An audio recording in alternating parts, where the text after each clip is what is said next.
Julian and I are twins, identical in appearance, but treated as opposites by our parents. They only have eyes for him. They have never cared about me. My wife, Elena, is exactly the same. We have been married for 3 years, and in all that time I still haven't managed to win her heart. The day Julian won some prestigious international award and made his high-profile return to the United States was the exact same day I was officially appointed chairman of the board. My parents didn't even hesitate. They skipped my celebration dinner entirely to rush to the airport to pick him up. Elena showed her face at my event for barely a minute before she left in a hurry. Later, watching them chatting happily in the family group chat, I let out a bitter, cold chuckle and simply left the group conversation. Then, I opened my laptop and emailed the divorce papers to Elena. I was done pretending to be the deeply devoted husband. Now that I had achieved what I wanted in my career, there was no need to suffer through this charade any longer. I didn't expect Elena to fight it.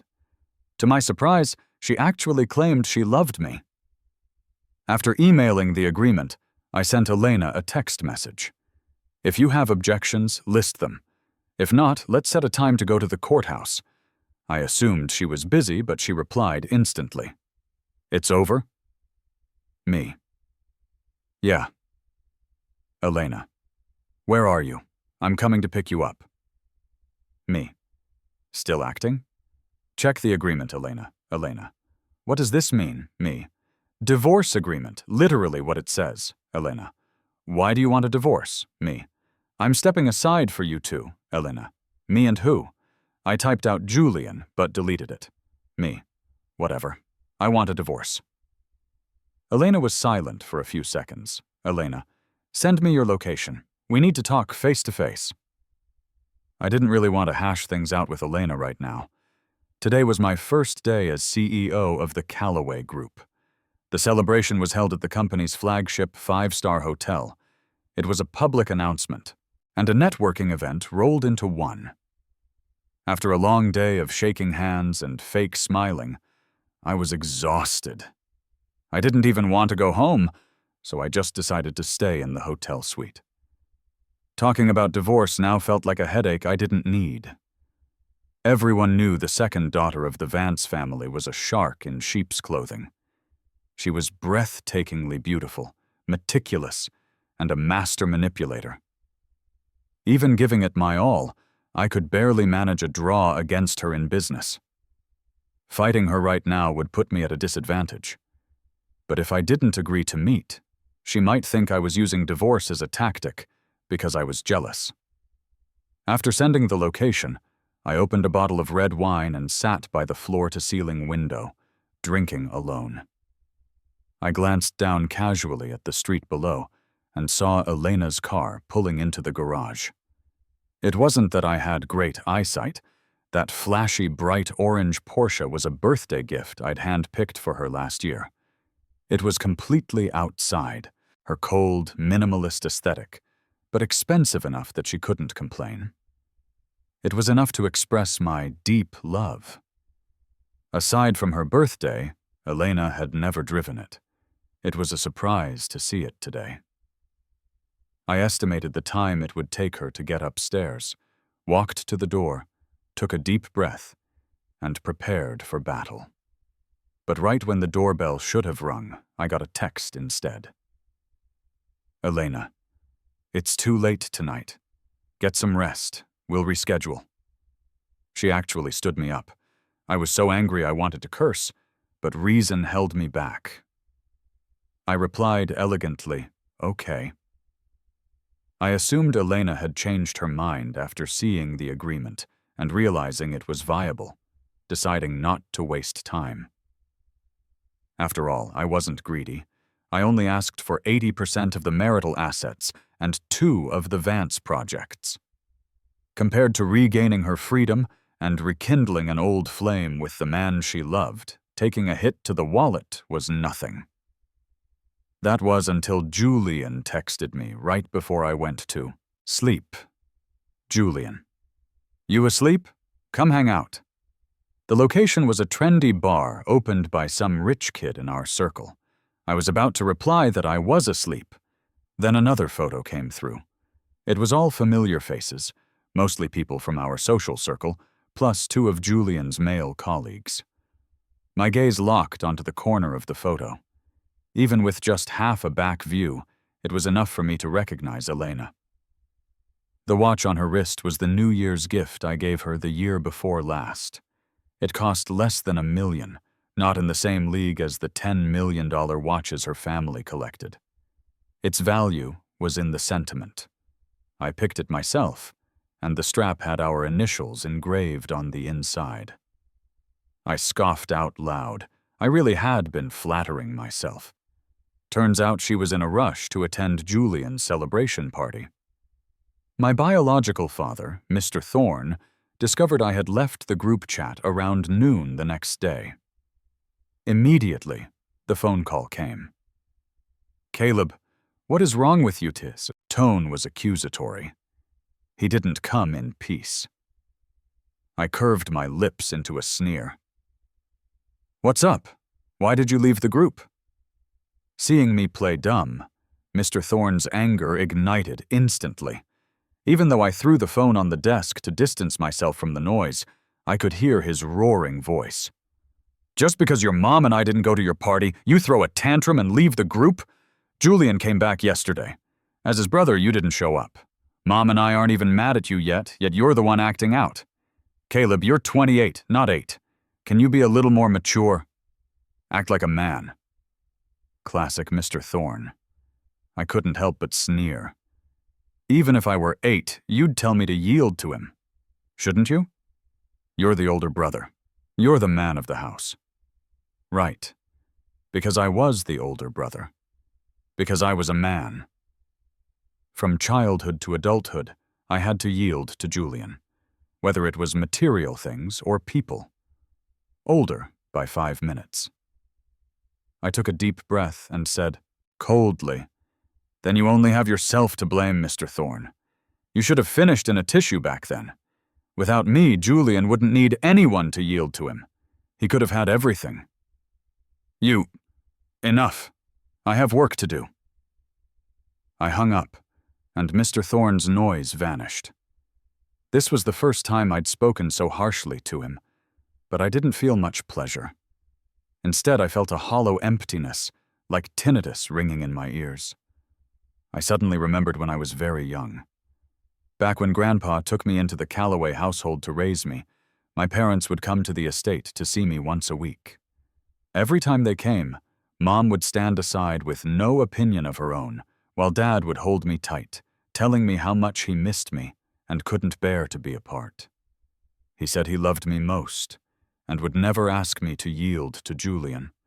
But once I started school, Grandpa began praising me frequently and refused to add Julian's name to his will. Mr. Thorne started to lose his balance for 5 whole years, aside from holidays. He never returned to the estate. Even if he did, he refused to speak to me, let alone hug or play. He vented all his dissatisfaction and resentment toward Grandpa on me. Later, when Grandpa passed away and I returned to them, he had long since completed his emotional withdrawal from me. He wouldn't smile at me. His face held only indifference and anger. He only constantly forced me to give things that belonged to me to Julian. Not giving meant I was immature. Not giving meant I was unworthy of being a brother. Not giving meant the old man was blind to raise someone as selfish as you. I was only 10 then. No matter how tough I looked on the outside, I was still a child at heart. I was once gaslighted by him to the point of self-doubt. I hid under my covers and cried day and night over the unfairness. But suddenly, one day, I just stopped being sad. It felt like passing a tribulation. Just like Mr. Thorne, I withdrew from the father-son bond after that. My heart was like a rock. I never got hurt again. Mr. Thorne had played the role of the matrilocal son-in-law for years. Although he talked tough, Saving face was more important than anything. No matter how angry he was, he wouldn't make a scene at the company. But he wasn't one to give up easily.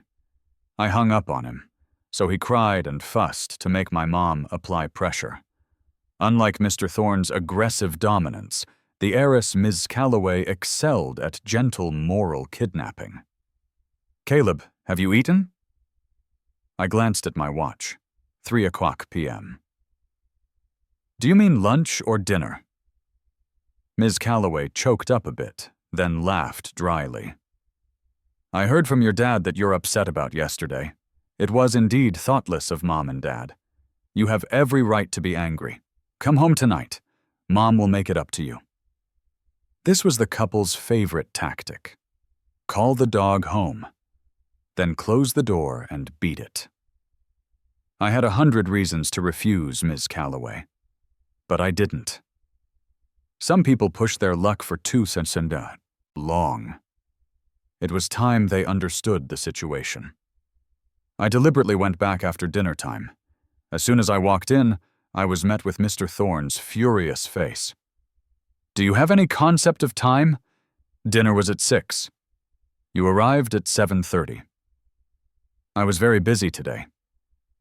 I scanned the room indifferently, feigning innocence. I told Mom not to wait for me. "Just because you say don't wait doesn't mean we don't. Your brother just got back to the States. Family dinner means everyone must be present. Is that a rule?" I laughed mockingly. "If I recall correctly, I only come over once a month. When I'm not here, you guys just don't eat? You guys must have great constitutions. Ordinary people would be in a box by now if they did that." "Caleb, you came back specifically to piss me off," Mr. Thorne shouted, slamming his teacup down heavily. As if he had suffered a massive injustice, his eyes turned red. With his outburst, Ms. Calloway, who had been watching coldly, finally came to life. She pulled his arm to soothe him. "Getting angry hurts your health. Why argue with a child?" She looked up at me, her face full of disapproval. "Caleb, how can you talk back to your father? Everything he does is for your own good. Apologize to your father quickly." Julian came down from upstairs, too. "Caleb's back? Perfect. I brought you a gift." His tone was cheerful, his face beaming, but when he got closer and saw Mr. Thorne shaking with rage beside Ms. Calloway, his expression froze. He looked at me disapprovingly. "Caleb, did you make Dad angry?" His expression and tone were identical to Ms. Calloway's. Pfft. I really wanted to laugh. I glanced at him sideways.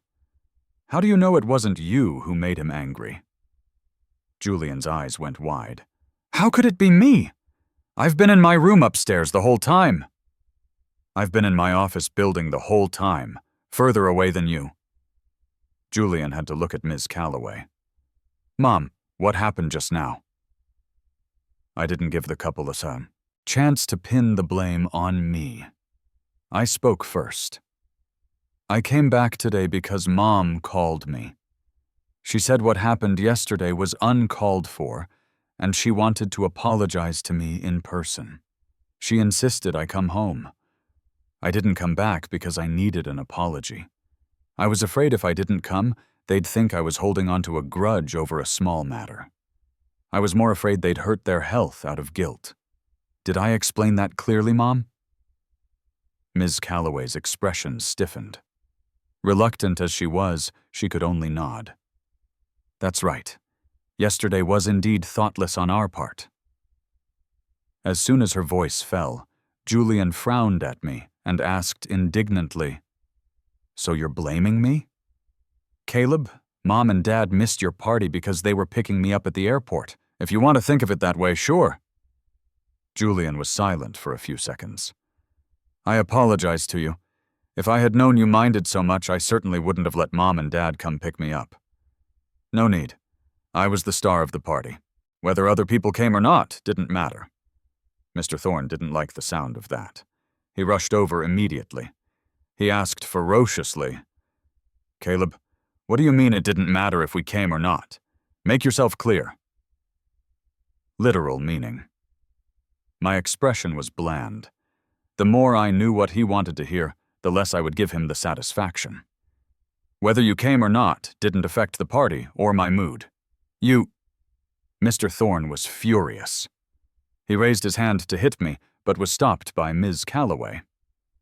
Ms. Calloway gave me a cold look. Caleb, what kind of talk is that? Are you saying your dad and I mean less to you than strangers? You always say we're biased. When will you be as obedient and sensible as Julian so you don't make your dad angry or sad? This was Mr. Thorne's favorite topic. He picked it up seamlessly. He's an ingrate! I must have committed sins in a past life to give birth to him. Trying to gaslight me again. Too bad I stopped falling for that a long time ago. 'Cause comes before effect. It's not because I'm bad that you're biased. It's because you're biased that you think I'm not obedient or sensible. Mom, you better be clear about what you're saying. The $3 million in allowance you get every month is entirely because I'm the head of the group. If I were like Julian, just playing piano and doing artsy social events every day, your income would be cut in half. You're not like Auntie and Uncle who have positions, shares, and dividends in the group. Seeing their usual guilt-tripping tactics fail, the couple's faces turned gloomy. Ms. Calloway had been a leisurely heiress all her life. Her biggest fear was having no money, so she dared not lecture me further. Mr. Thorne was different. It was in his nature to hit a brick wall and then go find another wall to hit. Even bloody and bruised, he'd struggle to the death. Caleb, are you this lawless at the Vance house too? Don't forget this marriage was supposed to be Julian's. You schemed and stole it. Elena is such a good woman. If you hadn't deliberately sabotaged it, she and Julian would be a match made in heaven.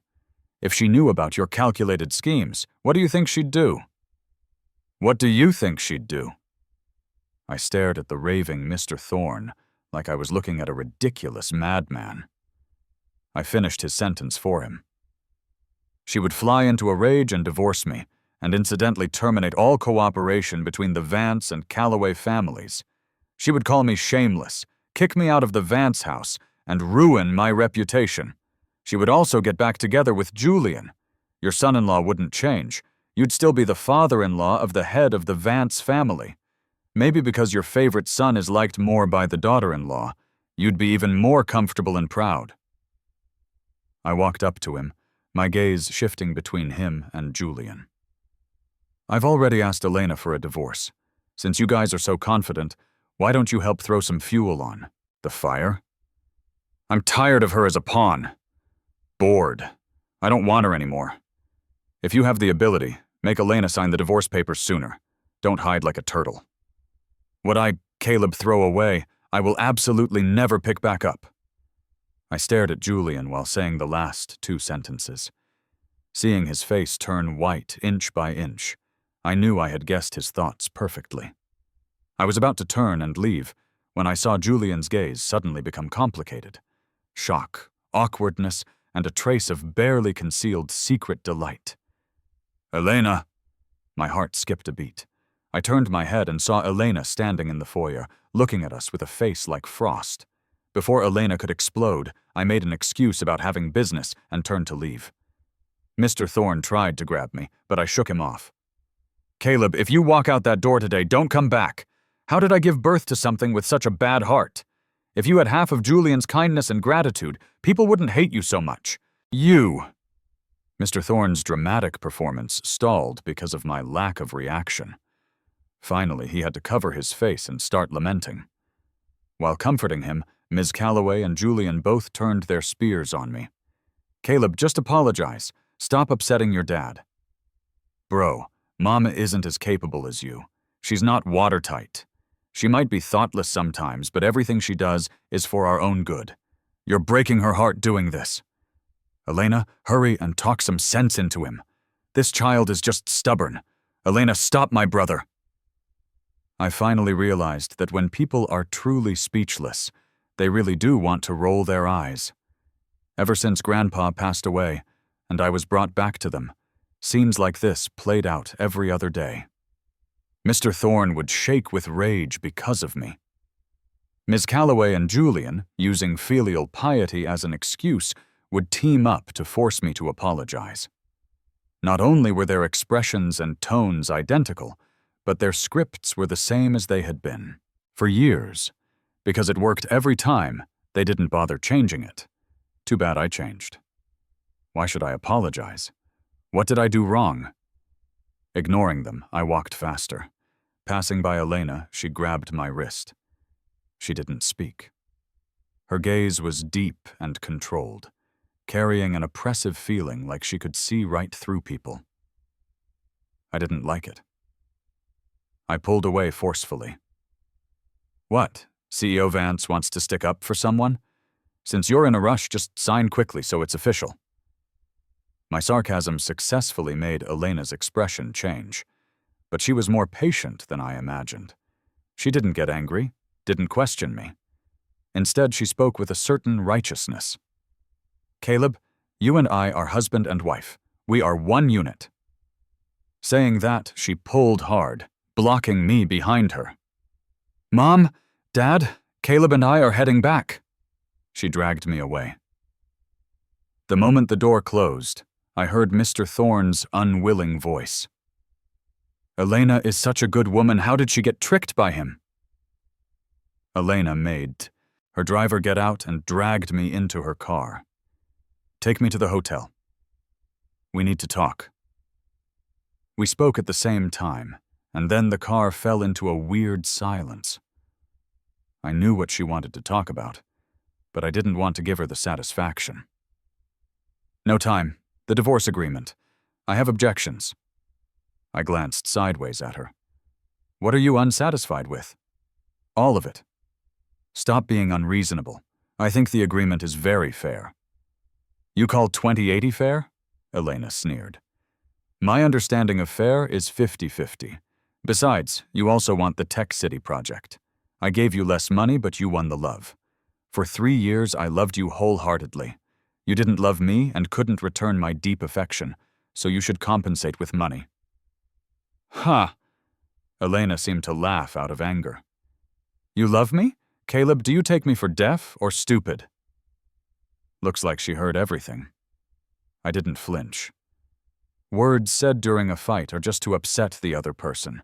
They have no credibility. If I didn't like you, why would I have chased you all the way to America back then? Why would I have given you that plot of land in Munich? I remember you saying that even if I cheated, you wouldn't care. Is that what you call liking someone? Did I say that? Impossible. With my feelings for you, Elena, let alone actually cheating, even if there was just a hint of it, I'd be heartbroken to death and drinking to drown my sorrows. You don't have a single honest word in your mouth! Elena raised her voice, aggressive. She turned to glare at me like she wanted to bite me to death. But she held back, slapping the steering wheel hard instead. The horn blared abruptly, startling the driver waiting at the red light ahead into rolling down his window and cursing. Elena stuck her head out and cursed right back. Maybe because her car was too expensive, the other driver, who had charged over wanting to fight, froze as soon as he touched the hood and retreated, cursing under Mesurdan, his breath.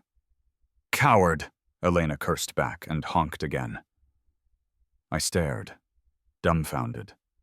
The second daughter of the Vance family was the model socialite, the ice queen, always disciplined and polite. I can't believe she'd argue with someone on the street, especially when she was slightly in the wrong. My stare was blunt. Once she calmed down, Elena turned her head away uncomfortably. I'm in a bad mood today. We'll talk another day. I didn't know if it was my imagination. Her tone sounded strangely sheepish, like she'd done something wrong. With that, she made a U-turn at the intersection ahead and drove me back to the hotel. Elena said I never spoke a word of truth, which was really accusing me wrongly. Almost everything I told her was the truth. You just had to take it with a grain of salt. The Vance family started in infrastructure. Aside from traditional infrastructure like high-speed rail and wind power stations, the group's business covered real estate, logistics, energy, and entertainment. After Elena took power, she implemented drastic reforms. She cut the declining real estate and entertainment businesses and marched aggressively into the tech and new energy sectors. She indeed had ability and courage. In just 3 years, she took Vance Group to a new level. The year-end dividends were fat enough to make all the shareholders beam. But reform comes with regime change, and you can't do that without offending people. 4 years ago, Elena reached long-term strategic partnerships with dozens of domestic and international car manufacturers. The sudden surge in orders overwhelmed Vance's existing production lines. So Elena decided to build bases in Munich, Detroit, and Datong, investing tens of billions annually in R&D and talent cultivation. She had a long-term vision. The success of the Detroit and Datong labs made her firmly believe Munich could be perfectly replicated. Who knew she'd get stabbed in the back by her own family? The project was stolen, and the situation reached a deadlock. The person who stole her project was me. With the Calloway family's resources, naturally, we couldn't eat from the same pot as the Vances. Even if the Vances were willing to cooperate, we'd only get crumbs. The input and output were extremely unequal. But I went all in and fought for it. I grabbed it regardless of the consequences because all I wanted was that project. At the time, the Calloway and Vance families were interested in a marriage alliance. The elders on both sides arranged a blind date to match Elena with my cousin Leo, my uncle's son. But both parties were unwilling, so the matter was dropped. Mr. Thorne heard the news and threw a huge tantrum at home. He believed that an outstanding young talent like Elena and his carefully raised Julian were the true match made in heaven. Leo refuses to be a proper young master and insists on being a war correspondent. He's not suitable for marriage anyway. The Calloway family doesn't have only one boy. Our Julian is smart and beautiful, gentle and sensible. Big families need a son-in-law like that to keep up appearances. Ms. Calloway, talk to Mom. Since Elena doesn't like Leo, why not match her with Julian? I frowned, listening to this. It was clearly mutual disinterest, so how did it become the woman being picky in Mr. Thorne's mouth? Maybe my expression was too obvious. Mr. Thorne immediately aimed his fire at me. Caleb, what's with that look? Am I wrong? He scoffed coldly. Maybe it's because you're too aggressive at the company and annoyed your grandmother and uncle, ruining Julian's good match. You owe him this. Instead of watching the show, you better think about how to make it up to him. I don't know what method Mr. Thorne used eventually, but he actually persuaded the Vance family to arrange another blind date. And Elena agreed to go. I remember the sun was gentle that day. I had an appointment at the same tea house. When I was leaving after discussing business, past a semi-partition screen, Elena's cold, breathtaking face suddenly burst into my view. She really had a perfect appearance, especially when she smiled gently, her aggressive features softened. Beautiful as a piece of fine jade. I involuntarily stopped, my mind going blank for a moment. It wasn't love at first sight. It was a kind of unwillingness and jealousy I didn't even want to face myself. I had known Elena for a long time. We were in the same high school. She was 2 years older than me, a legend in the school. Whenever and wherever she appeared, she was surrounded by admirers like stars around the moon. But her nature was cold to both men and women. Not rude arrogance, but a strong sense of boundaries hidden under a cultured exterior that made it hard for anyone to cross the line. Unless Ms. Vance was willing, no one could take a step closer. I met her once in the music room. Many times we passed each other, but never once did I get a look back or a pause. She always kept a cold face, treating me like air. But that day, in her interaction with Julian, I saw gentleness and patience on her face. She listened to him intently, completely unnoticed by my voyeuristic gaze. I suddenly remembered back home when the three of them chatted. It was always harmonious. Mr. Thorne and Ms. Calloway would patiently listen to every word Julian said, giving praise and affirmation. Unlike when they faced me, one impatient, the other perfunctory. The servants and I were just background boards for their display of warmth. In that moment, a strong hatred sprouted in me. I thought I must have Elena, not out of like or love. It was because the status of Mr. Vance could advance my career and help me take the position of group president. More importantly, if I married Elena, I could thoroughly disgust them. So I went all in to steal that project. I wanted to use this stepping stone to make Elena compromise. I wanted Elena to beg me humbly. I wanted the person who only had eyes for Julian to only have eyes for me. She was a pawn, and also a victory medal. As long as I wore it every day, I could make life difficult for certain people. After successfully taking the project, I didn't actively seek out Elena. People always cherish things they worked hard to get. If it's delivered to your door, no matter how good, it eventually becomes boring. Especially someone of her background, used to deception and intrigue. She would never believe a pie would fall from the sky. I wanted something from her, but I couldn't let her feel that I absolutely needed her. I subtly released rumors. Her assistant contacted me very quickly. I lied and said I was on a business trip abroad, then booked a flight back overnight to see her. The location was set at a private restaurant in the city center. The entrance was unassuming, but inside was a different world. Winding paths leading to secluded spots, zen rooms deep in flowers and trees.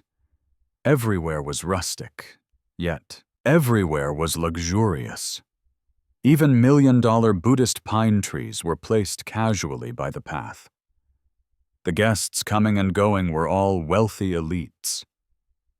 No wonder that after opening for just a year, reservations were booked until the year after next. In this world, rich people don't eat food. They eat connections. Upper, middle, is lower class. Clearly divided. The private room was elegantly decorated. When I arrived, Elena had already ordered. "These are all specialties Mr. Calloway should like." I was a little surprised. During that time, I had studied all her information frantically. I read every interview at least twice. Everyone said Elena was watertight in her dealings. This approach wasn't exactly polite. It seemed a bit dominant. The thought flashed by, and I smiled first. CEO Vance is thoughtful. It's only right. We'll be partners in the future. It's a bit early to say that. Implied meaning, I haven't agreed to cooperate yet. Elena leaned forward slightly, her soft posture relaxed, but elegant, her tone unquestionable. Except for Vance Group, Mr. Calloway won't find a better partner. So CEO Vance wants to partner with me rather than just wanting this land directly. To be precise, I want an equal exchange. Elena's secretary handed over a contract. It was the project Calloway Group had wanted for a long time, but failed to negotiate. CEO Vance is generous. In this case, Calloway Group is taking advantage. The Vance and Calloway families have been friends for generations. Mutual benefit is only right. I looked up and met her eyes, making no secret of my ambition. CEO Vance's proposal doesn't benefit me much personally. Surprise flashed in Elena's eyes. She asked leisurely, "What else does Mr. Calloway want?" I heard Mr. Calloway is currently fighting with the third master for operating rights of the group. This contract is enough to help Mr. Calloway get what he wants. Besides, this is the price Mr. Calloway gave to young master Zhu of Honghai and President Li of Fuxing. Since we've known each other since childhood, it wouldn't be right to treat one better than the other. I looked at her, my gaze gentle. CEO Vance knew me before? Who doesn't know the Calloway twins? If anyone else said this, it would seem flippant, but paired with the cold silence under Elena's icy exterior, it just remained a backhanded compliment. Sincere or not, it was all in a thought. A fire rose in my heart. I felt like she was specifically referring to Julian. After all, at family banquets when we were kids, my parents would only bring him. It was normal for them to know each other. The twins' fame, I was just the tag-along. I said, I can give the project to CEO Vance for free, as long as CEO Vance agrees to one condition. What condition? We get married. Elena was so surprised she almost lost her composure. I know you are seeing my brother, but dating isn't a commitment. If it doesn't fit, you can change. For CEO Vance, I only accept this condition. Elena pondered for a moment. Why? I looked into her deep, cold black eyes. My face flushed slightly, but I was extremely frank.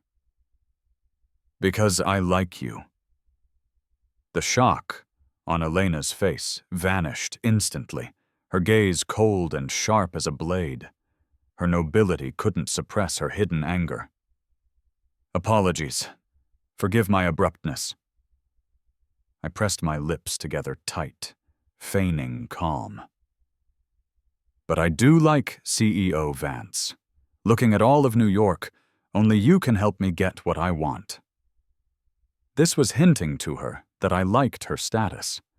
The wariness in Elena's eyes didn't decrease, but the anger dissipated by half. She lifted her chin at me. What do you want? My palms were sweating lightly. I was glad I bet correctly. Elena had been in power for years.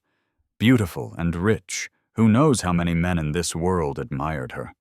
Whether for money, power, or her person, she was probably immune.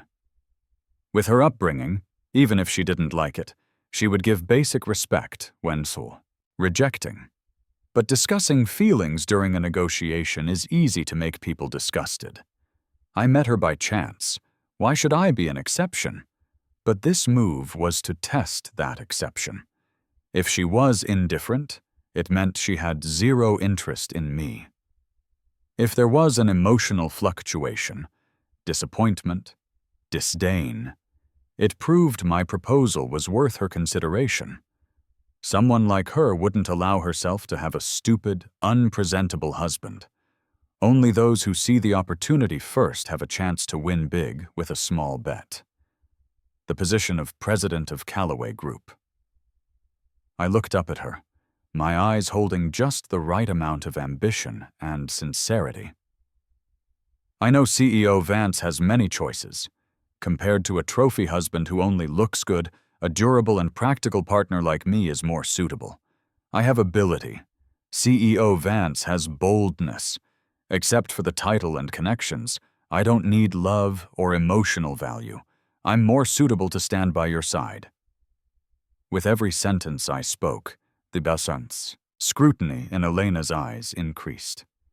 She didn't trust me, but she had navigated the fame and fortune field for years and knew best how to weigh pros and cons. After a long time, she finally nodded. Fine, but I also have conditions. CEO Vance, go ahead. Whether there is love or not, marriage is a binding covenant. I will not allow betrayal. Past relationships, please clear them up, Mr. Calloway. Does this rule apply to CEO Vance as well? Of course. Deal. I curled my lips and looked at her expectantly. Then, regarding the elders on both sides, please think of a story, CEO Vance. Cutting ties with Julian wasn't hard for Elena. After that meeting at the tea house, nothing happened between them. They didn't even exchange personal numbers. According to the servants at home, Mr. Thorne was furious about this. He was either personally teaching Julian pickup artist techniques, encouraging him to attack actively, or frequently meeting with the ladies in the circle, fishing for information indirectly, and spreading rumors. In his mouth, Elena had a good impression of Julian and was considerate during their chats and dates.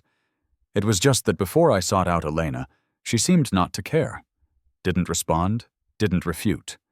But after I sought her out, she actively asked me out for dinner twice, saw an art exhibition, and a musical.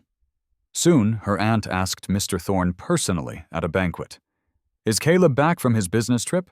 Our old lady has mentioned several times that she wants to see her grandson-in-law." Mr. Thorne didn't react for a moment, only caring about belittling me. "He's busy all day and never home. I haven't seen him in ages, unlike Julian, who stays by my side every day, filial and sensible." Elena's aunt smiled without warmth. "Caleb is the vice president. If he wasn't busy, your Callaway group should be worried." Mr. Thorne realized he said something he shouldn't have. After all, no wealthy family would publicly belittle their own. Mr. Thorne laughed dryly to cover up. "Look at my temper. I'm just concerned. Why does a boy tire himself out like that? Better to start a family early and support his wife." Elena's aunt. "Our old lady thinks so too. She asked Elena, and she also wants to marry Caleb soon, but Caleb hasn't agreed yet. How about you put in a good word, Mr. Thorne?" Hearing this, Mr. Thorne's face finally changed, stumbling over his words. "What? How is Elena with Caleb? She's with our Julian. Our Vance family has always intended for the Callaway young master. It's rare that the two children have fate." "Mr. Thorne, don't decline." Elena's aunt's sentence was practically a slap in Mr. Thorne's face in public, dizzying him. "Right, Vance-Callaway alliance. How could she marry someone named Thorne?" Julian took his father's surname. Mr. Thorne still wanted to come up with a countermeasure. Two other ladies also spoke up. "CEO Vance and Mr. Callaway are truly a match. I went to a concert the other day and saw them. Oh my, so sweet together. As they say, a talented man and a beautiful woman, a match made in heaven. No wonder old Lady Callaway is anxious." Only then did Elena's aunt take Mr. Thorne's hand. "Mr. Thorne really knows how to raise children. Raising such an outstanding son is our Vance family's gain. Don't worry. When Caleb marries in, our Vance family will treat him well." At this point, Mr. Thorne could only swallow his teeth and blood, no matter how unwilling he was. After returning home from the banquet, he first smashed up a room, then cried bitterly, asking Ms. Callaway to call me back in the name of illness. Ms. Callaway's guilt trip failed, so she came to the company to find me herself, only to find that I was truly on a business trip. She was also severely scolded by my uncle for being incompetent and unable to manage her household. Ms. Callaway couldn't help but lose her temper at home. In his agitation, Mr. Thorne actually ended up in the hospital by the time he was discharged. The circle was full of rumors about his wishful thinking and attempt to switch sons for the marriage. Thus, the joke about Mr. Thorne entering the house on the front foot and being taken away by the ambulance on the back foot was born. It was on the eve of the wedding that I casually mentioned this to Elena. How did CEO Vance convince Mrs. Vance to lie? The first madam of the Vance family, Song Lan, was a history professor renowned internationally, famous for her integrity.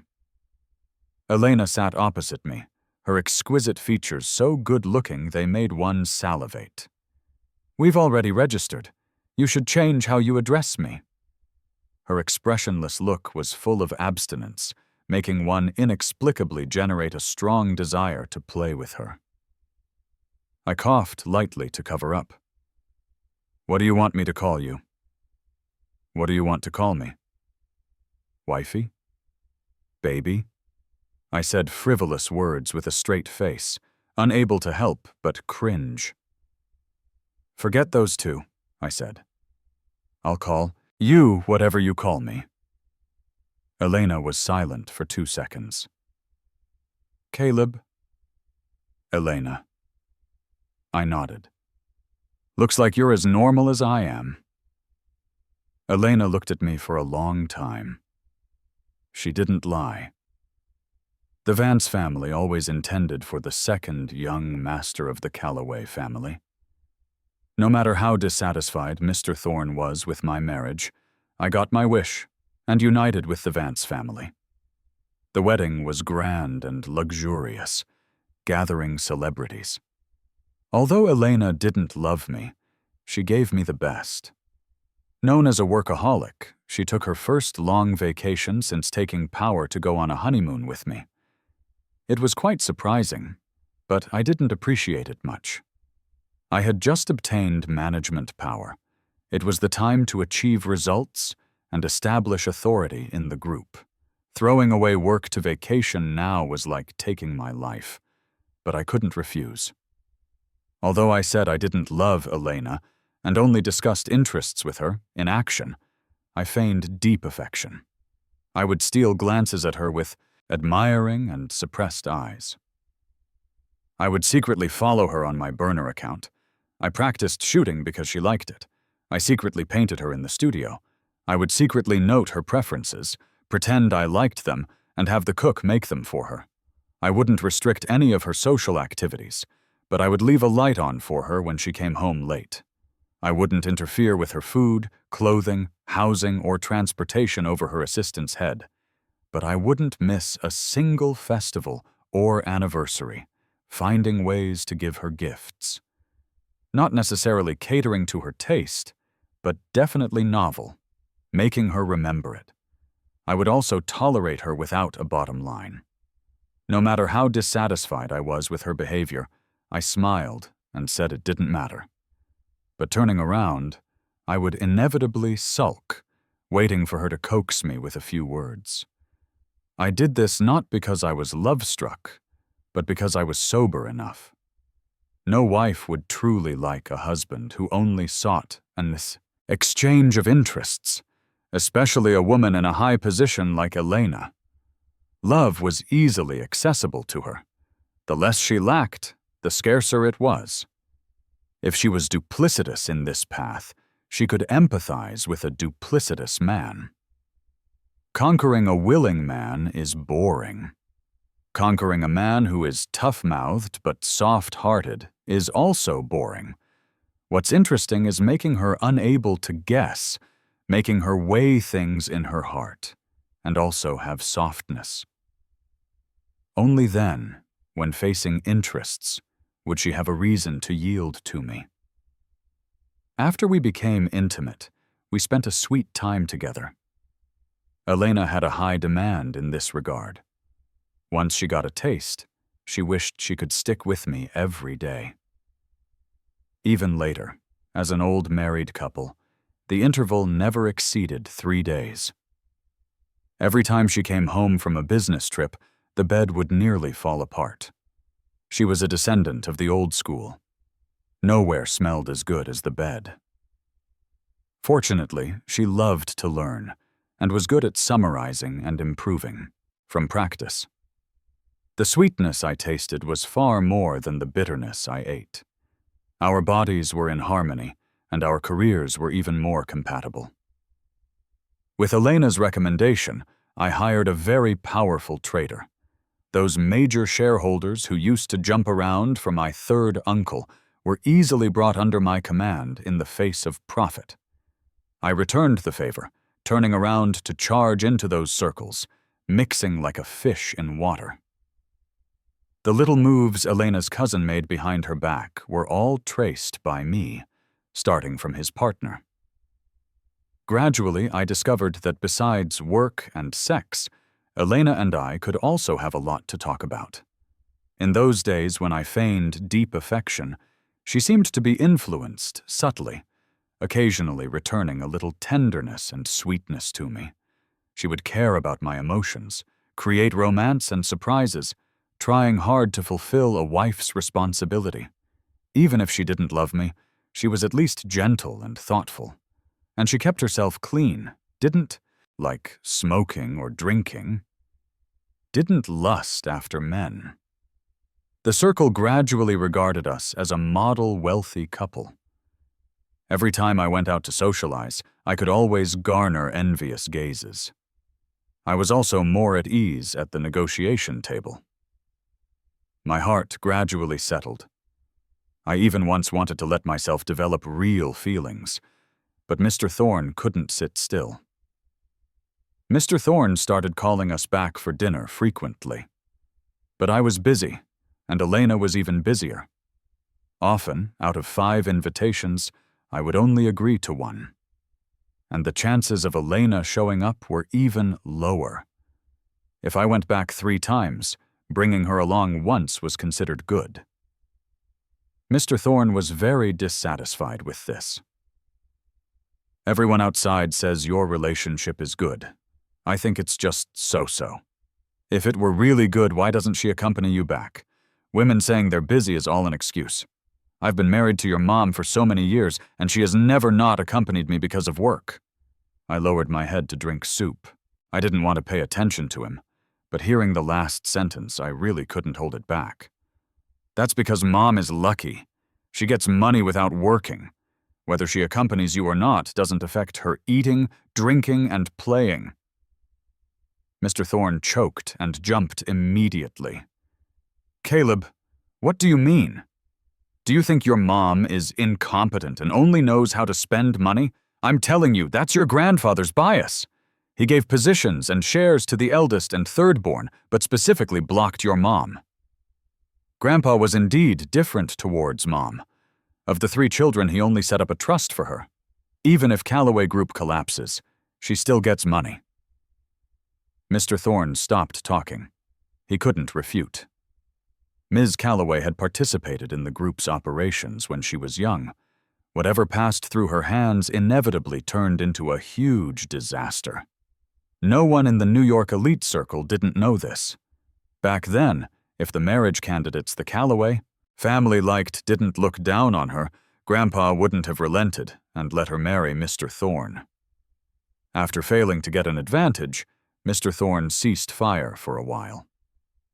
Then he started getting sick frequently. Elena might not have time to accompany her husband to his parents' home, but if her father-in-law was sick, logic and emotion dictated she had to visit. Especially since the private hospital Mr. Thorne checked into was very close to Vance Group. The director was also Elena's own aunt. During that time, Julian paused his performances to accompany him wholeheartedly. Every time Elena went, the two would meet. Twice, they were even mistaken for a married couple while accompanying Mr. Thorne for checkups. After all, except for temperament, Julian and I looked 70 to 80% alike. It was perfectly normal for outsiders to mistake us. I knew Mr. Thorne's intention, but I didn't have time to waste with him. I would only maliciously imagine. If Elena made a mistake, how would I maximize my benefits? The slap in the face came quickly. The day I returned from a business trip abroad, New York encountered a once-in-a-decade storm. Flights were delayed. Airport roads were flooded. My subordinates and I were trapped in the departure hall for nearly 7 hours. It was just working in a different place. Usually, I wouldn't care at all. But that day I had a fever of 102 degrees plus acute gastritis. My emotions were inevitably unstable. During the wait, my subordinates frequently received calls from family and partners. The only call I received was a scam call. Later, my phone ran out of battery and shut down. When I turned it on at home, besides a call from Elena's assistant, all missed calls were from partners. 99 plus unread personal messages. Half of the messages were from the family group, the conversation of that family of 3. Elena also spoke. I checked the time. It was the 5th hour I was trapped at the airport. She went to visit the sick today, and also drove Julian home. For a moment, emotions of sarcasm, self-mockery, and resentment engulfed me. I even opened the chat box with her, wanting to question her. But I held back. Only when you truly love someone do you get angry over such things. But I was clearly pretending. Elena arrived home an hour later. I had just showered. Coming out of the bathroom, I heard her voice. "When did you get back?" "Just now. I saw on the news that the airport road was closed." "Yeah. Why didn't you call me?" Because of this sentence, the anger I had just suppressed rushed straight to the top of my head. I almost shouted it out. "Call you for what? Are you the god of thunder? Can you stop the rain? Or clear the road?" Elena was stunned by my questioning, but her expression softened a bit. "What's wrong? Not feeling well?" She reached out to touch me, but I turned sideways to dodge. "Nothing." I closed my eyes, trying hard to calm my emotions. "Sorry, work didn't go smoothly today. What is it? Do you need—" "No need." "Caleb." Elena sighed imperceptibly, somewhat helpless. "We are husband and wife. You can rely on me when you have difficulties." "Rely on you? Ha!" I curved my lips. Okay. Maybe the sarcasm on my face was too obvious. Elena frowned. "What is exactly wrong with you today?" "Nothing." Elena's gaze pressed straight onto me. After confirming I wouldn't tell the truth, she finally got angry. "You arrived at 1 p.m., 7 hours at the airport, and you never thought to contact me? What were you doing for those 7 hours? Who were you with?" "Working," I said. "Why didn't you call me?" "I did. You turned off your phone." "Ordered your assistant to call?" I nodded to myself, looking like a very understanding husband. "I understand CEO Vance is very busy, visiting your father-in-law, driving your brother-in-law home. Where would you find the time to care about this crap? Airport Road was closed. Jiangxin Road was also closed.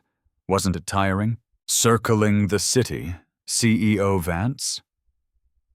As soon as these words came out, the surrounding air froze. I cursed inwardly, wishing I could slap myself. I haven't gotten what I want yet. How could I offend the boss? Just as I was racking my brains on how to elegantly diffuse the awkwardness, Elena spoke. "Caleb, are you jealous?" How to describe her tone? Surprise, caution, inquiry, and seemingly a little delight. I almost jumped up.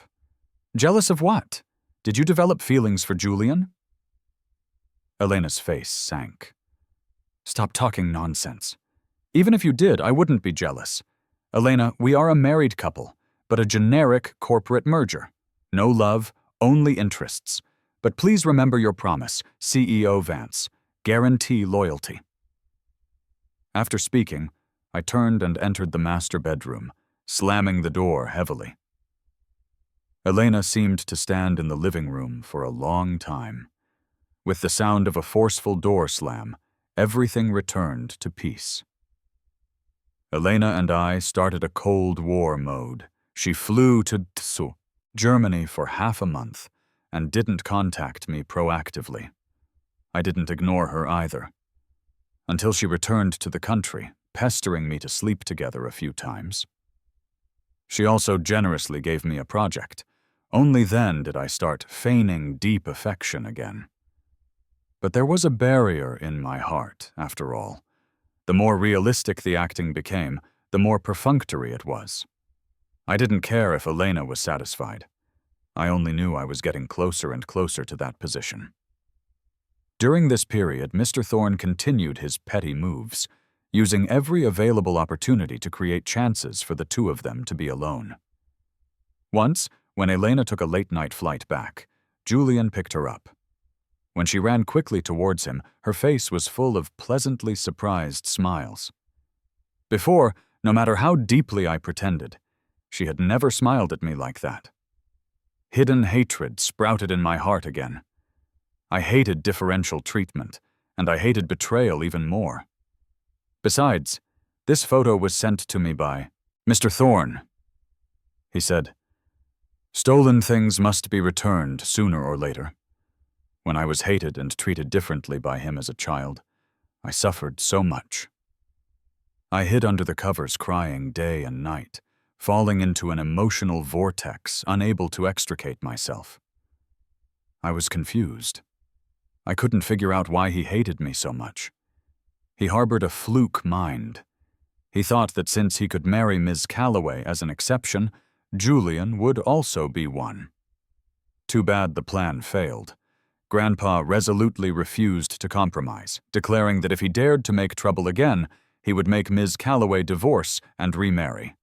And the steadfast love he imagined collapsed a month after Ms. Calloway's supply was cut off. He ended up looking disgraced, becoming the joke of the entire circle. He didn't dare resist Grandpa, so he poured all his hatred onto me. What the hell did this have to do with me? To this day, I still don't understand his brain circuitry, but I won't think about it anymore. Because it's not important. As for Julian, his obsession with Elena might have some like, but absolutely couldn't be called love. He held a grudge because I married her. It was the dissatisfaction of finding no better marriage partner than her. From childhood, he was used to snatching my things, used to me yielding to him. Being snatched by me once became an unforgivable sin in his eyes. Even if it breached moral ethics, he didn't need to blame himself, because this was what I owed him. After the talk with Elena collapsed in the car that day, she used a business trip as an excuse and avoided me for half a month. Even though I made a concession, splitting assets 30-70, she didn't agree. I asked her to propose a plan, only getting a sentence. "We'll talk face-to-face when I get back."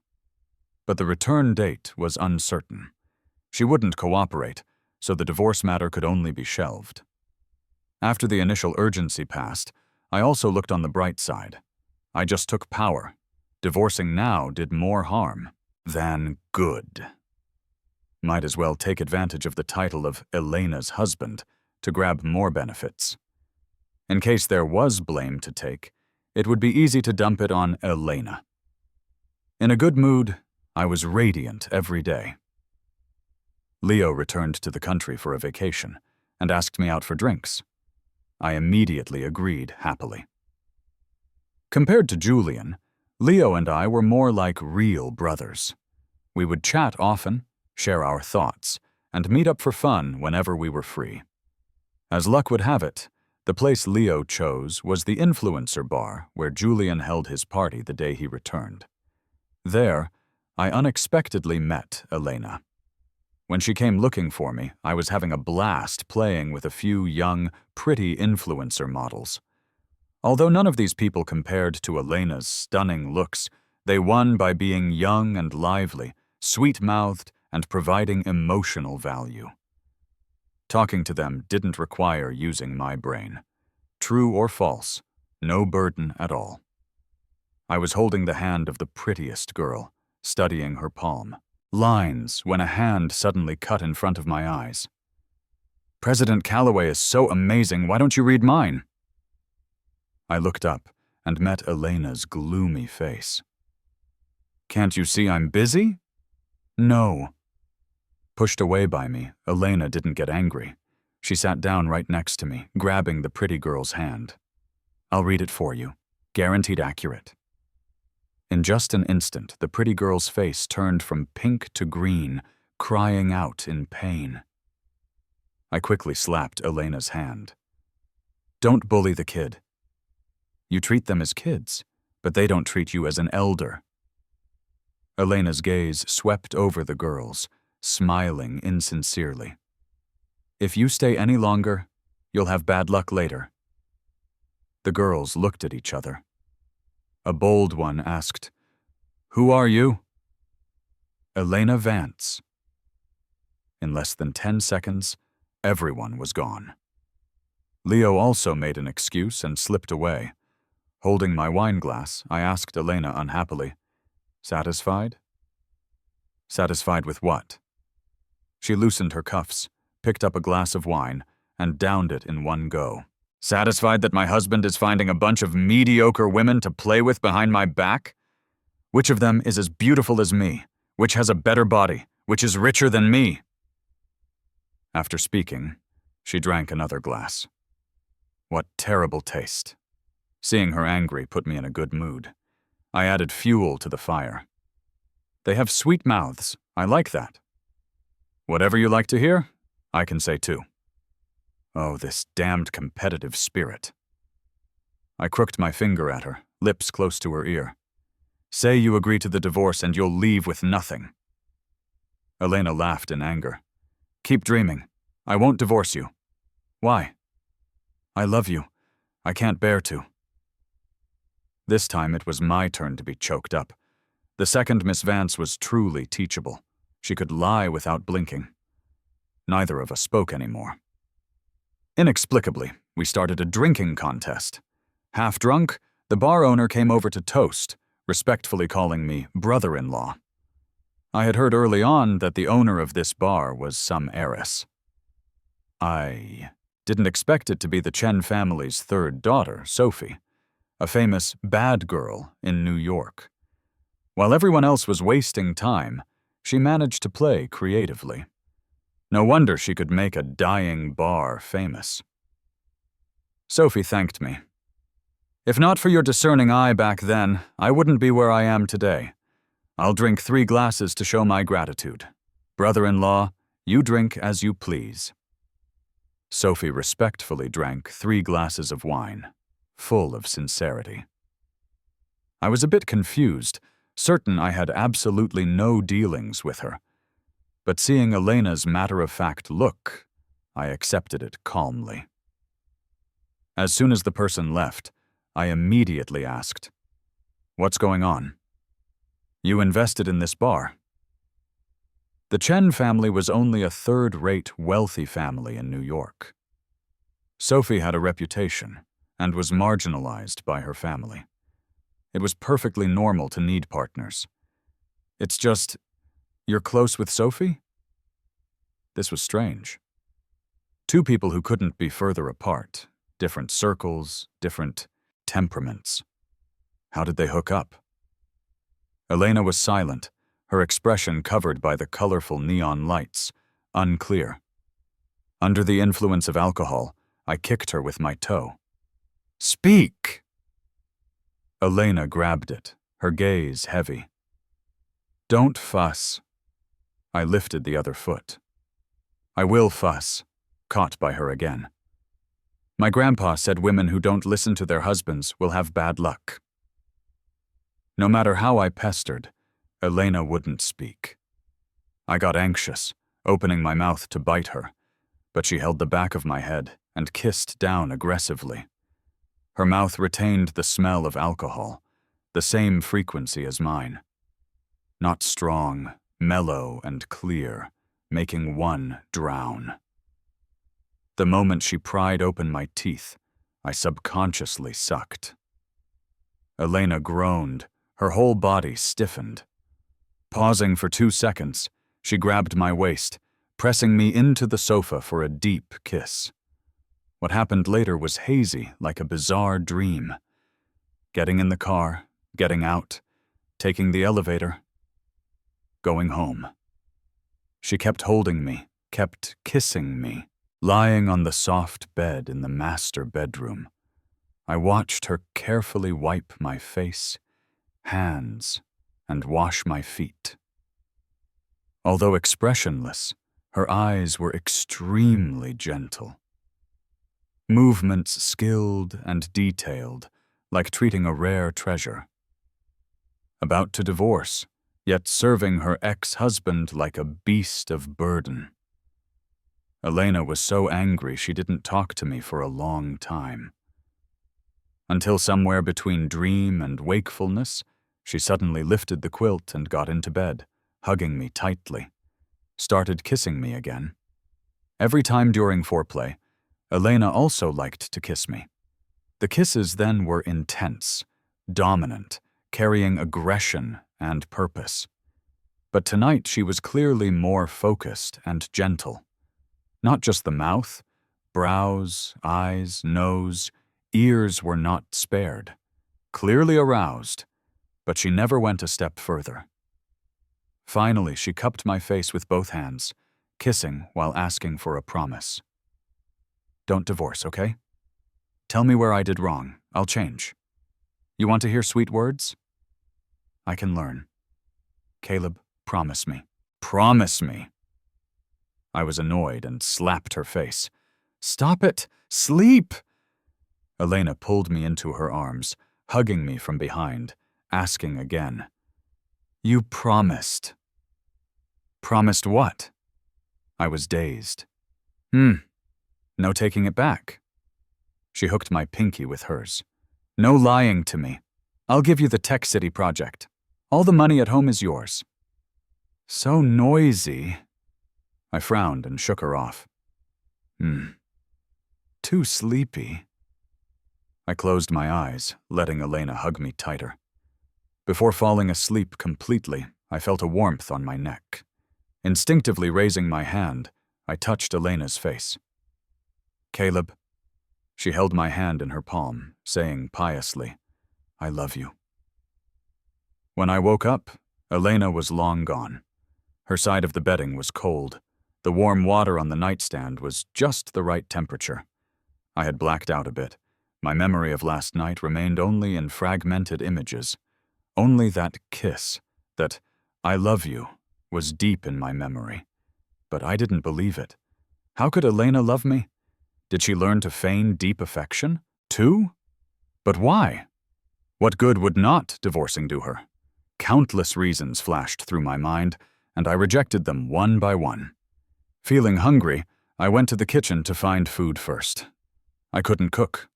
There was always a maid at home taking care of food and daily life. But occasionally, on holidays, Elena would cook herself.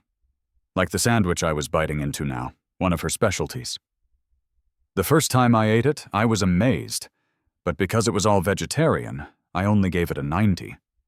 Later, whenever Elena made it, she would add extra meat to my portion.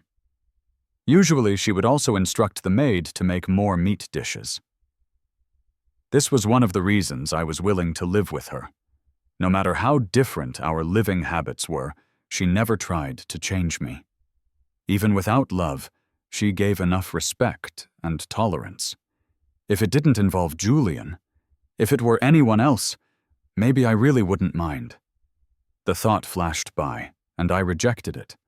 It's not like she's the only woman in the world. She was in a high position, and I stood at the peak, too. Why should I wrong myself? After breakfast, I called my assistant to assign work. Before hanging up, I suddenly felt a hunch and asked, "Check who the shareholders of the Lost Alley bar are." The assistant was silent. I found it strange. What's wrong? Assistant, Lost Alley was a gift from CEO Vance to you. Did I have amnesia? I asked. Why do I have absolutely no impression? When Lost Alley opened last year, CEO Vance sent you an invitation. You were in a meeting at the time. Mr. Thorne happened to come over and took the invitation. You said let him be, so I didn't interfere. I only found out later that the equity agreement for the bar was clipped inside the invitation. Once the assistant mentioned it, I remembered there was such a thing. As president of Vance Group, Elena naturally received more invitations than I did. There were many events where I needed to use the title of Elena's husband to participate. Most of the time, she would accompany me. When it wasn't convenient, she would have someone send me an invitation. Mostly industry summits, celebrity banquets, occasionally some art exhibitions or concerts. I chose myself whether to go or not. The bar opening was the one and only time. I thought it was strange at the time, but my mind was distracted by Mr. Thorne, so I didn't look into it deeply. I asked, "How did you know there was an equity agreement in the invitation?" Assistant: "The night the bar opened, the chief assistant called me asking if you gave the invitation to young Master Julian. I couldn't say Mr. Thorne took it without permission, so I had to bite the bullet and explain you had official business to deal with and couldn't get away. Master Julian wanted to go, so you gave it to him. The chief assistant asked again if you liked the gift. My brain was waterlogged at the time, asking, 'What gift?' The chief assistant reminded me the equity agreement was inside." Before he finished speaking, the phone was snatched by CEO Vance. She seemed very angry, said since you didn't care you didn't need to know, and hung up directly. Seeing the situation was serious, I quickly called you. I just started speaking when you told me to shut up and said never to reveal your schedule to CEO Vance in the future. Listening to the assistant's explanation, I had mixed feelings for a moment. When Mr. Thorne took the invitation, I guessed he wanted to cause trouble. But I thought it wouldn't hurt much. Lost Alley spent a lot of money on marketing before opening. The gimmick was strong. Elena liked quiet, and almost never set foot in such places. Sending me an invitation was probably because I mentioned to her that if I didn't consider reality, my dream was to run a bar. It was a small favor she thought I would like. At the time, my mind was full of waiting for Mr. Thorne's plan to fail. But I didn't expect Elena not only went that night, but met Julian and chatted happily. Even worse, when leaving she was photographed by reporters letting Julian into her car. It was entirely thanks to Vance Group's PR department being sharp that the scandal was killed in the cradle. I knew Elena didn't betray me, but I was angry she didn't give me a single explanation afterward. We even had a Cold War for a long time because of this. I thought she didn't care about my coldness, indifferent to treating me coldly. I didn't know there was such an interlude. Looking at the opening date of Lost Alley again, it turned out to be the day we decided to get married. 3 years into the marriage, I remembered all holidays and anniversaries, but completely forgot this day. My heartbeat couldn't stop accelerating. Fine sweat seeped from my forehead and back. I couldn't help thinking, if I hadn't let Mr. Thorne take the invitation, if I had gone, would Elena and I not have reached this situation today? I seemed to keep making the same mistake. I used Elena as a stepping stone for promotion, treated her as a pawn to counter Mr. Thorne. Even when feigning deep affection, I didn't treat her as a wife. My catering to her preferences was so she couldn't pick out mistakes. But her catering to my preferences was genuinely wanting to make me happy, physically and mentally, so I could let her be schemed against again and again, so she could choose to forgive me again and again. When I treated the celebration party as the last chance for Elena, secretly calculating that if she could choose me firmly and without hesitation, I would continue playing the model couple with her. Did Elena also imagine the same? If I could put down my disguise and treat her sincerely, could she run towards me more boldly? When Elena came home, the night was deep.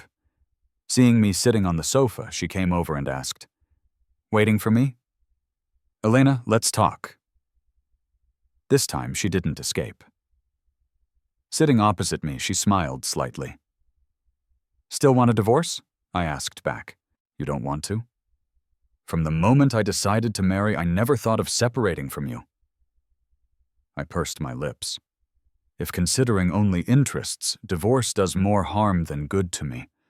So you proposing divorce was out of emotion? Elena looked at me, her voice gloomy. "Besides me, do you have a woman you like more?" I was stunned, speaking the truth. "No." "In that case, Let me state my thoughts first. Okay. Point 1. I was serious when I said I love you. Because I love you, I don't want to separate from you. Is point 1 this direct? My face exploded red instantly.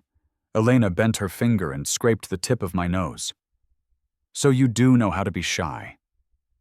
I glared at her, and she immediately sat up straight, taking the opportunity to hold both my hands.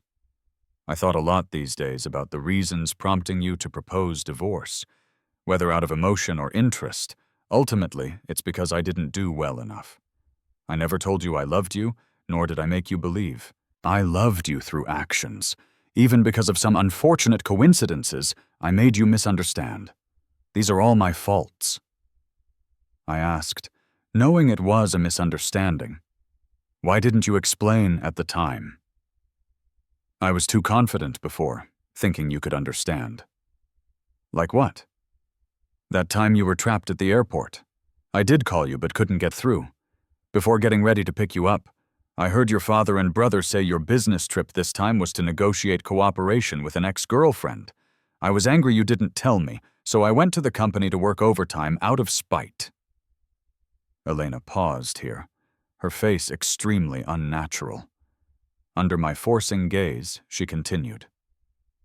I stayed at the company for 2 hours and didn't get a single thing done.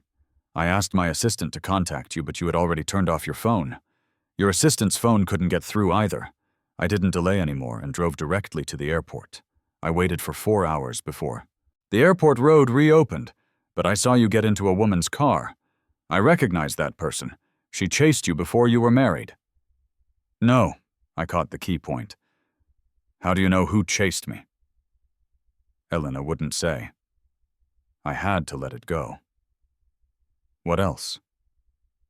Once at the airport, and the Time Lost Alley opened, I mistook Julian for you and initiated conversation. Once I realized it wasn't you, I kept my distance. I did ask the driver to take him home, but I wasn't in the car. I thought since I act with integrity, I didn't need to prove my innocence. Little did I know, calculating people count exactly on that. Elena's words were sincere. I believed she had no need to lie to me. Just one thing. Why did you go to the airport on the day of the celebration party? To pick someone up? Who? Ms. Daniels.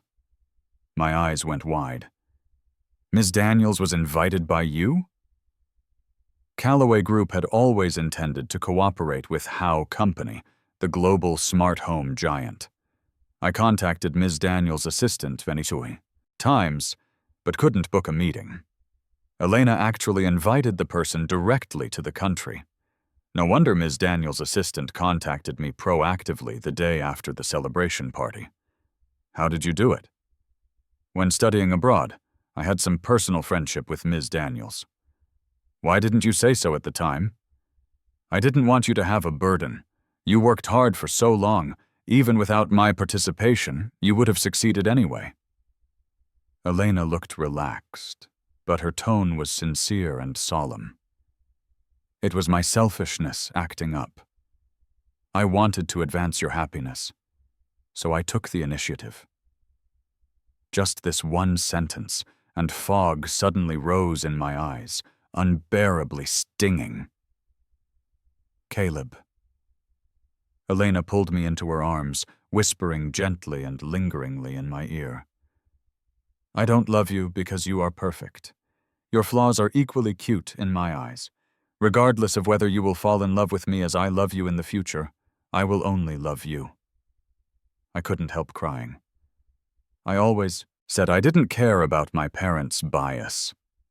In reality, when I sought pleasure in confronting Mr. Thorne time and again, I was trapped in a demon of unwillingness and indignation. When I truly let go, I not only had no weaknesses, but also no armor. After completely ignoring Mr. Thorne and the other two, my life became extraordinarily wonderful. All time outside work, I stuck with Elena.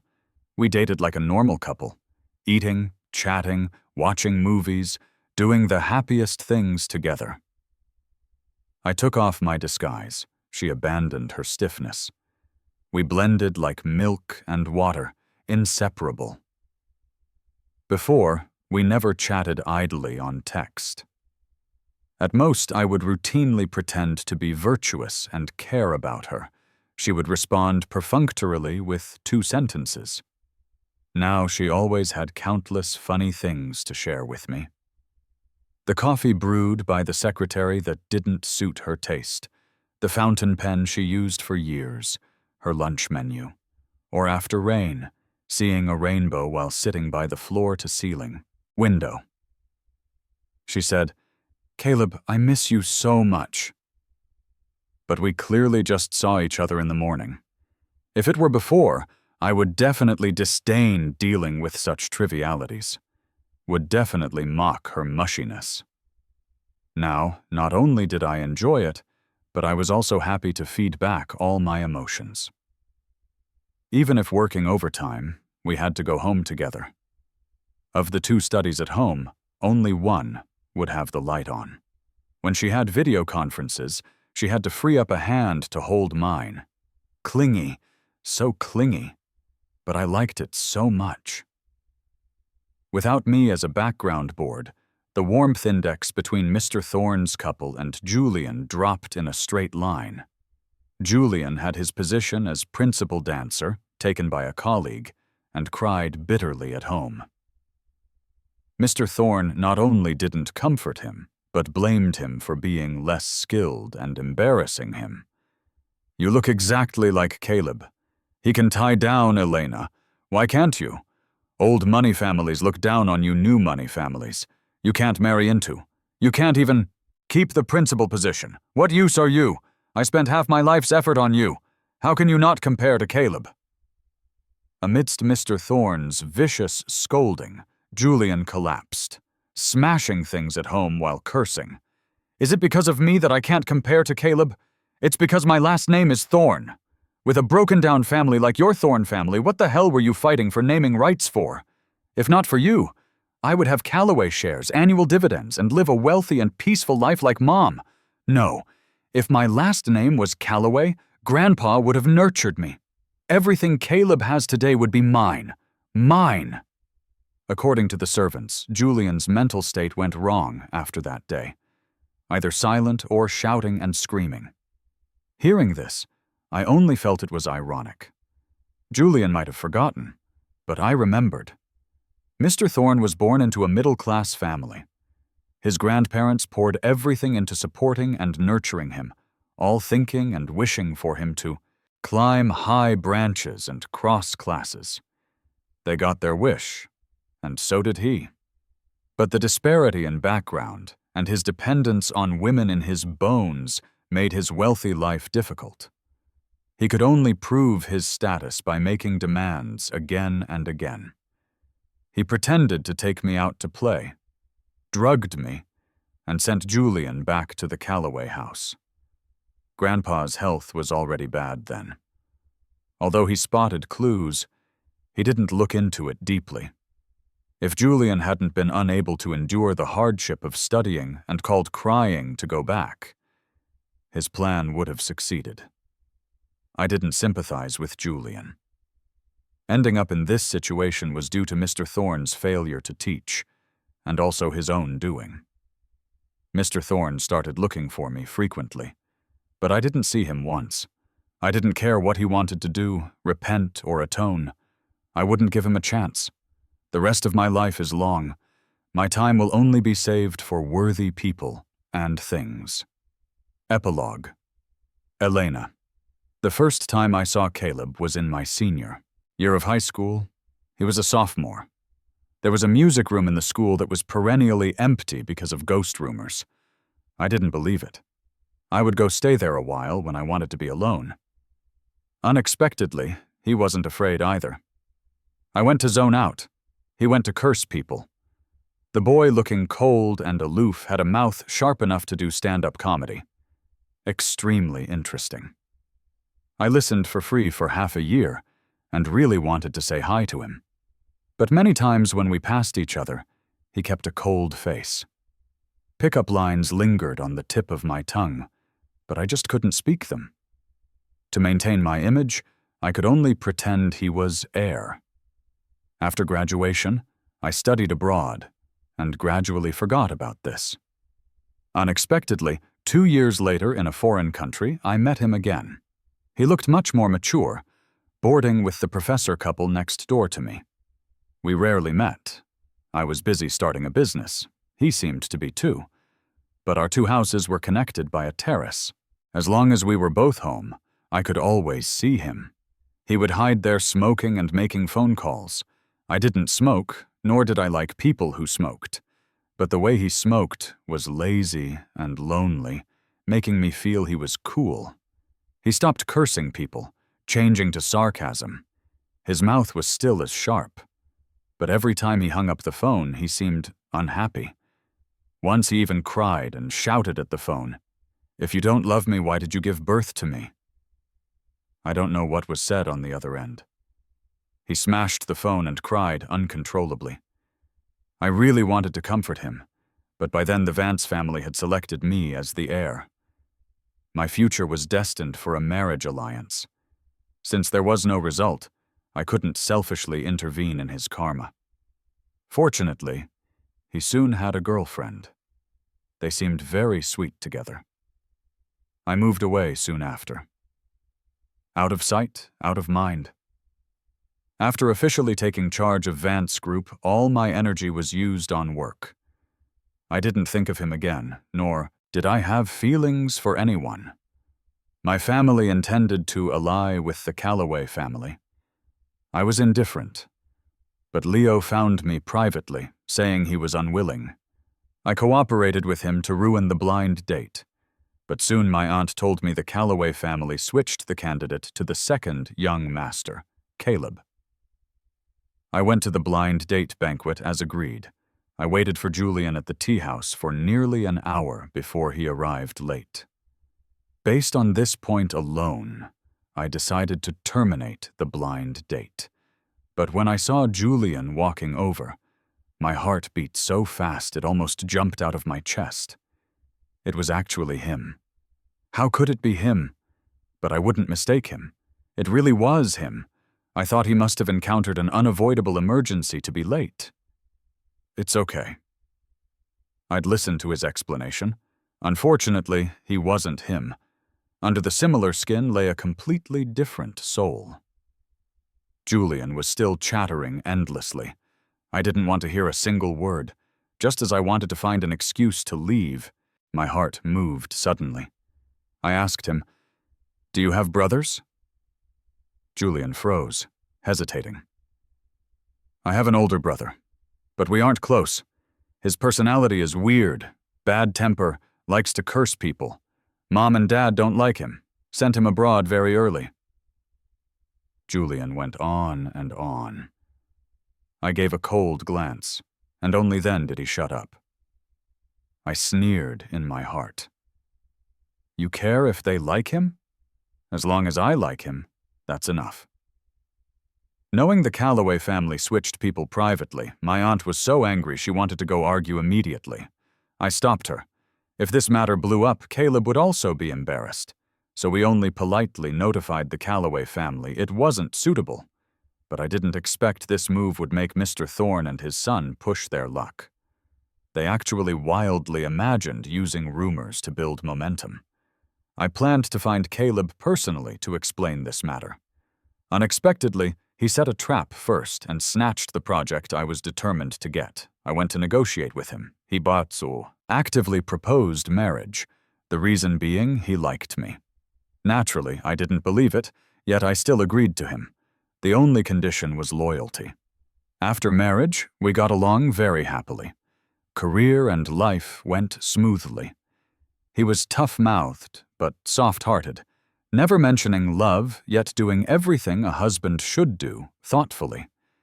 Detailed to the point where I couldn't pick out faults. He could list evidence of loving me from 1 to 10, but I knew in my heart he was feigning deep affection. I had seen what he looked like when he truly loved someone. It wasn't like this. But I didn't blame him. I believed one day I could move him. I originally thought Ms. Calloway and her husband were just biased, But I didn't expect Mr. Thorne to disregard even human ethics. Those few chance encounters I had with Julian were all designed by him. Julian even deliberately dressed up as Caleb. They were twins looking 80% alike, plus deliberate disguise. At first glance, it was hard not to mistake them. I still remember the excitement when I walked out of the cabin that day, thinking it was Caleb coming to pick me up. Caleb's feigned deep affection had a huge characteristic.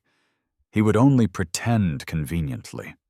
Spending money, spending thought. Things that required him to suffer personally, he would absolutely not do. If he did it, it must be sincere. He would never know what excitement and joy I held when running towards him at that moment. When I was most disappointed in Caleb, I also thought about divorce. I could tolerate him not loving me, accept his utilization, but I couldn't stand his distrust of me, even treating me as a pawn to counter Mr. Thorne. He knew clearly what hearts that father and son harbored, yet let it be time and again. Seemed not to care at all that I might make a mistake. Completely unconcerned that the situation might spiral out of control beyond retrieval. But that time we had a Cold War, I sneaked home in the middle of the night. I found sleeping pills on his nightstand. Even in his sleep, he was crying. He secretly wrote on the back of our wedding photo, "Elena, I'm sorry." I suddenly wanted to throw caution to the wind. I was willing to enter the game myself to help him get his wish. Caleb said his wish was only the position of Callaway Group president, because he coveted wealth and power, seeking only profit. But actually, the partiality he couldn't get was his demon. He needed to constantly feign meanness, finding the pleasure of being valued from confrontations with Mr. Thorne time and again. He needed the firmness of the person he cared about, choosing him firmly when facing a choice between two, to make up for the pain of being abandoned again and again. My consideration for not directly handling that father and son was also this: the one who tied the bell must untie it. To truly walk out of the shackles, one must personally resolve the person giving the shackles. The moment Caleb proposed divorce, while pained, I also breathed a sigh of relief. His feelings for me were finally not just a chess player looking at a chess piece. With love and desire, there comes hate and jealousy. But standing outside the hotel suite door, I was afraid again. I was afraid my weight to him was too light, that he wouldn't leave me any room. Even more afraid of being too clever and ending up with a blunder, making him fall into a more paranoid, emotional maze. Then let me add more fuel. Julian being removed as principal, expelled from the dance troupe, were all my instructions. Ms. Calloway's illegitimate daughter being exposed, expelled jointly by the Calloway family, was also my handiwork. Mr. Thorne's ending would only be more miserable than theirs. Although Caleb had completely let go, villains must receive their due punishment. Of course, I won't tell him that he was once a beautiful dream that ran through my entire youth.